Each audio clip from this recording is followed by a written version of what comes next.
আমারও অনেক খারাপ লাগছে। অনেক খারাপ লাগছে আমার যে আমি আজকে টাকার কারণে আমার সন্তানটাকে আমি কেন দিয়ে দিব? তাই আমি ক্যামেরার সামনে আবার আসা আমার সকল ভাইদের কাছে সবাই আমার এই বাচ্চাটার জন্য আমাকে একটু সহযোগিতা করেন। আপনি মা হিসাবে আপনার কাছে যখন সন্তান, আপনার সন্তান বলেছে যে পালক দিয়ে দেন, তখন আপনার কাছে কেমন লেগেছে আপনি মা হিসেবে? আমার অনেক খারাপ লাগছিল, যেটা আমি কাউকে বলে বুঝাতে পারবো না। অনেক খারাপ লাগছে। একটা সন্তান মায়ের মায়ের স্বপ্ন পূরণে এগিয়ে যাবে বা সন্তানের স্বপ্ন পূরণে মা এগিয়ে যাবে। যে আপনি আপনার সন্তানের জন্য কতটুকু স্বপ্ন পূরণে এগিয়ে যেতে সক্ষম? আমি শুধু আমার সন্তানটাকে একটু সুস্থ করার পরে মানুষের মতো একটু মানুষ করে যাতে আমি একটু ভালো শিক্ষা দিতে পারি, যাতে আমি আমার জন্য যাতে সে আল্লাহর কাছে একটু দোয়া করতে পারে। প্রত্যেকটা বাবা মার স্বপ্ন থাকে ছেলে সন্তান নিয়ে। জি, আপনার সন্তান নিয়ে আপনার কি স্বপ্ন? আমার সন্তানকে নিয়ে আমার স্বপ্ন আমি ওকে কোরআন হাফেজ বানাবো, যাতে ও যাতে আলেম হইতে পারে। ও যাতে ওর বাবা মায়ের কাছে যাতে ও আল্লাহর কাছে দোয়া চাইতে পারে ওর বাবা মার জন্য।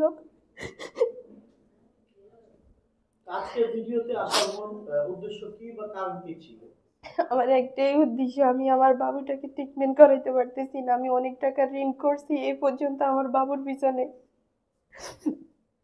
আমার বাবুরে প্রতি মাসে 3 থেকে 4 বারের মতো মেডিকেলে নিতে হয়, পরীক্ষা নিরীক্ষা করে ওর পেটের অবস্থা দেখতে হয়। কারণ 2-3 দিন পর পর ওর পায়খানা হয় না, ওর মানে দিন দিন ফুলে যায়। তো পরে আমি ডাক্তারের কাছে নিয়ে এগুলো প্রতিবার টেস্ট করাতে হয়। তো আমি তো নিজেরাই খাইতে পারি না, আমরা এত টাকা কই পাবো? তারপরও নিই, নিজেরা কষ্ট করে একবেলা 2 বেলা না খাই না দেই থাকি। নেওয়ার পরে ডাক্তাররা যখন রিপোর্টগুলো দেখে তখন আবার ওই ওষুধগুলোই আমাদেরকে চালাইতে বলে, আর বারবার একই কথা বলে যে আপনারা ওকে অপারেশনটা না করাইলে তো ওর ক্ষতি হবে। ও তো এখন বড় হচ্ছে দিন দিন, ওর এখন হাত নরম, এখন তো বুকের দুধ খাচ্ছে। যখন ওর একটু আপনারা শক্ত খাবার দিবেন তখন তো ও একটু হজম করতে পারবে না। আপা, আপনি আজকে আমাদের ক্যামেরার সামনে আসছেন কেন বা কি উদ্দেশ্যে নিয়ে আসছেন, একটু যদি আপনি আমাদের দর্শকদের উদ্দেশ্যে বলতেন। আমার বাবুটাকে নিয়ে আসলাম আমি সবার কাছে। আমার বাবুটার এখন 9 মাস রানিং। বাবুটা যখন হয়েছে শুরু থেকে বাবুটা দিন দিন মানে ফুলে যাচ্ছিল, মানে কোনো বুকের দুধ খায়ও হজম করতে পারে না, শুধু ফুলি যায়, শুধু ফুলি যায়। পরে অনেক ডাক্তারের কাছে নিয়েছিলাম, নেওয়ার পরে ডাক্তাররা পরীক্ষা নিরীক্ষা করার পরে বলল যে আপনার বাবুর মনে হয় পেটে কোন সমস্যা আছে, তার জন্য আপনার বাবু এরকম দিন দিন ফুলে যাইতেছে। আপনি এক কাজ করেন, আপনার বাবুকে ঢাকা নিয়ে যান। তো পরে আমি ঢাকা নিয়ে গেছি, অনেক টাকা ঋণ করছি। কারণ আমার স্বামী যখন যে কাজ করে, আমার স্বামীরও মানে শ্বশুরবাড়ির দিকে আমার নাই, আমার বাবা মার দিকেও আমার নাই। তো আমার স্বামী যখন মানে কাজ টাজ পায় আর কি করে, ওটা দিয়ে মানে আমার সন্তানের চিকিৎসা হয় না। তো পরে আমি অনেক টাকা ঋণ করছিলাম, অনেক টাকা ঋণ করে আমার বাবুরে আমি ঢাকা নিয়েছি। ঢাকা নেওয়ার পরে ডাক্তারে ভর্তি দিছে। ভর্তি দেওয়ার পরে আমি প্রায় 17-18 দিন ভর্তি ছিলাম। থাকার পরে ডাক্তাররা অনেক টেস্ট দিছে, দেওয়ার পরে মানে তারাও কোনো রোগ ধরতে পারে না। পরে অন্য আরেকজন ডাক্তার কি কি পরীক্ষা দিছিল, দেওয়ার পরে ওনারা বলছে যে আপনার তো বাবুর ফুসফুসিতে সমস্যা আছে, আপনার বাবুর ফুসফুসি মানে পুরো ঝাঁঝরা হয়ে গেছে। তারপরে দিয়ে আপনার বাবুর পেটে যে খাদ্য নালীর সাথে আঁট পেঁচাই রয়েছে, এ কারণে আপনার বাবু দিন দিন ফুলে যাচ্ছে। যে আমরা যে খাবারটা খাইলে আমাদের গলা দিয়ে নেমে খাদ্য নালীতে যে হজম হয়, আপনার বাবুর ওটা হয় না, এ কারণে আপনার বাবু মানে আরও ফুলে যাবে। তো পরে আমি বললাম যে এখন ডাক্তার এটা কী করা উচিত?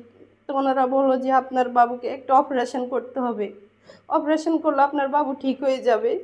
তা আমি বললাম যে ডাক্তার আমরা তো গরিব মানুষ, ওষুধের মাধ্যমে এটা আসবে না। বলে যে না, এটা ওষুধের মাধ্যমে হবে না, এটা আপনাদের অপারেশন করতে হবে। তা আমি বললাম যে আমার বাবু তো এখনও ছোট। তো বললো যে শুনেন, ছোট আর বড় রোগের কাছে কিছুই নেই, আপনারা এটা অপারেশন করান। তো আমি বললাম যে কত টাকা যাবে? ওনারা বললো যে প্রায় 3-4 লাখ টাকা যাবে। যতদিন আইসিইউতে থাকবে ততদিন আমাদের খরচ, আইসিইউ থেকে বার করলে আর আমাদের খরচ নেই, তাহলে আপনাদের খরচ।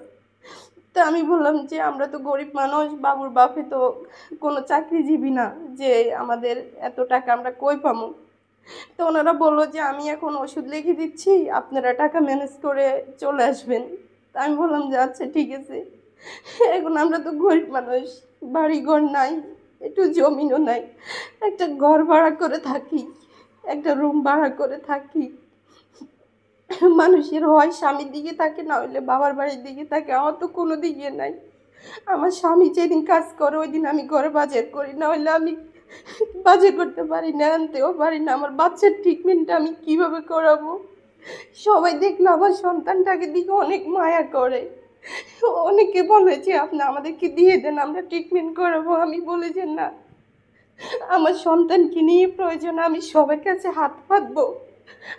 সবার কাছে আমার একটাই চাওয়া, আমার সকল ভাইরা যদি আমার এই সন্তানটাকে একটু সহযোগিতা করেন, আমি আমার সন্তানটাকে ঢাকা নিয়ে চিকিৎসা করাবো। আমার এই সন্তানটা ছাড়া আমার এখন আর কোনো রাস্তা নেই। আপনাদের কাছে আমার একটাই অনুরোধ, আপনারা আমাকে একটু সহযোগিতা করেন। আমার সন্তানের মুখের দিকে তাকাইয়ে আমার সন্তানটাকে আপনারা সবাই একটু সহযোগিতা করেন, যাতে আমি ওর ট্রিটমেন্ট করাইতে পারি, ওকে একটু সুস্থ করতে পারি। নাম কি? ছেলে বাবু না মেয়ে বাবু? ছেলে বাবু। কি নাম রেখেছে? আনাস। আচ্ছা, ওর বাবা কি করে? ওর বাবা দিনমজুরি যখন যে কাজ পায় করে। আপনাদের বিয়েটা কিভাবে হয়েছে, কত সালে হয়েছে?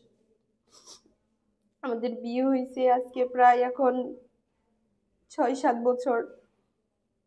6-7 বছর। বিয়ের কতদিন পর আপনার বাবু হয়? এই তো বিয়ের হয়েছে অনেকদিন পরে হয়েছে, বাবুর এখন 9 মাস। তার মানে বিয়ের 5-6 বছর পরে বাবু হয়। জি। এত লেট করে বাবু হওয়ার কারণ কি ছিল? মানে আপনারা নিতে চাচ্ছেন না, নাকি না হচ্ছিল না? না, কারণ আমরা তো নিজেরাই চলতে পারতেছি না। একটা সন্তান হইলে তো অনেক টাকা পয়সা খরচ হয়, এখন আমরা তো নিজেরাই চলতে পারতেছি না। আমরা তারপরে যাক বিয়ের অনেক দিন পরে নিলাম, আল্লাহ দিল যা একটা। ছেলেটার মুখের দিকে যে তাকায় সেই বলে যে ছেলেটাকে অনেক মায়াবী, কিন্তু আল্লাহ যা দিছে আমার, এখন আমি তো ট্রিটমেন্ট করাইতে পারতেছি না। আচ্ছা, এই ধরনের অনেক বাচ্চা সংখ্যা বাচ্চা বাবুদেরকে বাবা মাই এতিমখানায় দিয়ে দেয়, আবার দেখা গেছে যে পালক দিয়ে দেয়। তো আপনার কাছ থেকে যারা পালক চেয়েছে, মানে তখন আপনার অনুভূতিটা জানতে চাইবো। তো প্রিয় বন্ধুরা, আপনারা অবশ্যই দেখতে পাচ্ছেন 9 মাসের একটি বাবু কতটা হেলদি, আপনারা অবশ্যই দেখে বুঝতে পারছেন। সচরাচর 9 মাসের বাবুরা এত হেলদি হয় না, আমাদের নজরে পড়েনি। এই প্রথম আমাদের নজরে পড়লো 9 মাসের বাবু কতটা হেলদি। হেলদি অনেক মায়েরা তো আছে, অনেক মায়েরা আছে বাবুদেরকে হেলদি করার জন্য, গ্রোথ বাড়ার জন্য বিভিন্ন ধরনের খাবার খাওয়ায়, সেই জন্য বাবুদের হেলদি বেড়ে যায়, গ্রোথ বেড়ে যায়। না, আমি ওকে খাওয়াইতে পারি না। সেই ধরনের কোনো খাবার তাকে খাওয়াচ্ছেন কিনা? না, এখন তো ওর ফুলা যায় একটু আছে, ও আরো বেশি উঠা ছিল, ওর গাল মুখ সব মানে আরো বড় বড় ফুলা ছিল। এখন তো ওষুধের মাধ্যমে সব আস্তে আস্তে একটু যাইতেছে। এখন আপনার একটু সাহায্য, একটু সহযোগিতার প্রয়োজন। জি, আমার একটাই, আমার সকল ভাই বোনদের কাছে আমার একটাই চাওয়া, আপনারা সবাই আমার এই বাচ্চাটার মুখের দিকে রেনে আমার সন্তানটাকে আপনারা একটু সহযোগিতা করেন, আমি যাতে ওর ট্রিটমেন্ট করাইতে পারি। ওর অপারেশনটা করাইলে আমি ওরে মানে যে কোনো শক্ত খাবার খাওয়াইতে পারবো। আপনাকে যারা আমাদের দেশের বিত্তবান ব্যক্তিরা যারা রয়েছে, আমাদের প্রবাসী ভাইরা অনেক সময় এই ধরনের অসহায় মানুষদেরকে সহযোগিতা করে থাকে। তো সে সকল লোকেরা আপনাকে কিভাবে সহযোগিতা করবে? আপনার ঠিকানা বা আপনার মোবাইল নাম্বার বা আপনাকে তারা কিভাবে পাবে? আমার ফোন নাম্বার আছে। ফোন নাম্বার আছে? আপনি কি আপনার ফোন নাম্বারটি ভিডিওতে বলে দিতে চাচ্ছেন? জি। তাহলে আপনি নিজে ইচ্ছে বলে দিতে চাচ্ছেন নাকি না? জি। তাহলে আপনি আপনার ফোন নাম্বারটি বলে দেন, যারা সহযোগিতা করবে আপনার সঙ্গে সরাসরি যোগাযোগ করে তারপর তারপর সহযোগিতা করবে, এই তো? জি।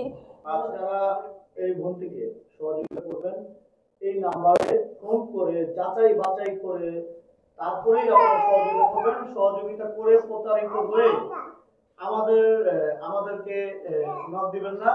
আগে সহযোগিতা করার আগে অবশ্যই ফোন করে যাচাই বাছাই করে তারপর আপনারা আপনাদের সাধ্য অনুযায়ী 1 টাকা পারেন, 2 টাকা পারেন, 10 টাকা পারেন, সাধ্য অনুযায়ী তাকে সহযোগিতা করবেন। তার এই যে কোলে যে বাবুটিকে দেখতে পাচ্ছেন, ফুটফুটে চাঁদের মতো একটি বাবু, এই বাবুটার জন্য এই মা আজকে ক্যামেরার সামনে এসেছে। তার সন্তানকে তিনি মানুষের মতো মানুষ করবে, নাটক বানাবে, সেই উদ্দেশ্যে আসছে। আপনারা যে যেখান থেকে ভিডিওটি দেখছেন, আশা করি সকলে এই মাকে একটু সহযোগিতা করবেন। সে প্রত্যাশা শেষ করছি। আল্লাহ হাফেজ।